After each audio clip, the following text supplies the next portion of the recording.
We are back with another episode of Just for Today. We're here together. We do little things just for today that add up to the big things.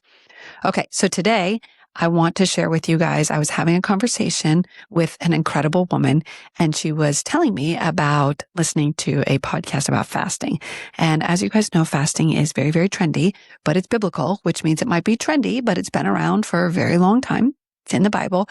But what was interesting, and then I later listened to it, is this podcast was very confusing because it was talking about fasting for 12 hours.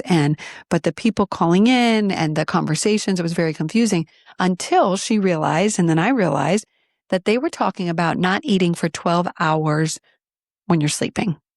Just a couple hours before you before you go to sleep, after you wake up.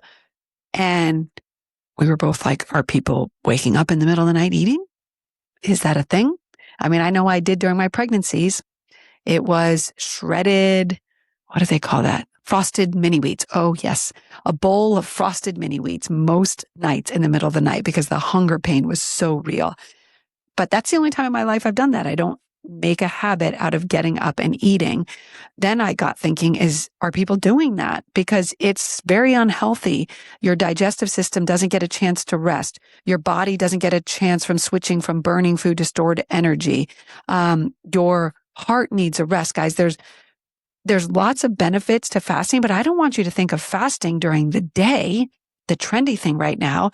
But if you're somebody, and you don't have to raise your hand, no one has to know, but if you're someone that is in this habit of eating, waking up in the night to eat, or not even giving your body like 10 to 12 hours through the nighttime without a rest of not eating, I want you to think about that, okay?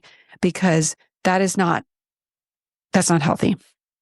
So just for today, I want you to think about the hours you sleep and try to add it up to 10 to 12 where you're not eating, whether it's a few hours before you go to sleep, or maybe it's a couple hours after the morning. But try to, including when you sleep, which you should be sleeping 8 to 9 hours. So add a couple hours onto that, either on the front or the back end, and don't put food into your body, okay? Unless a doctor is telling you to. Let's make sure that we're giving our bodies, our stomach, our digestive tract, the rest that we're also giving our physical body while we're sleeping. And if this is a habit you've got into and you need help, ask for help, because it's just going to cause a lot of problems down the road. So just for today, we're not going to think of fasting during daytime. We're going to think about not eating while we sleep and some of the time surrounding when we sleep. All right, guys, just for today. I'll see you tomorrow.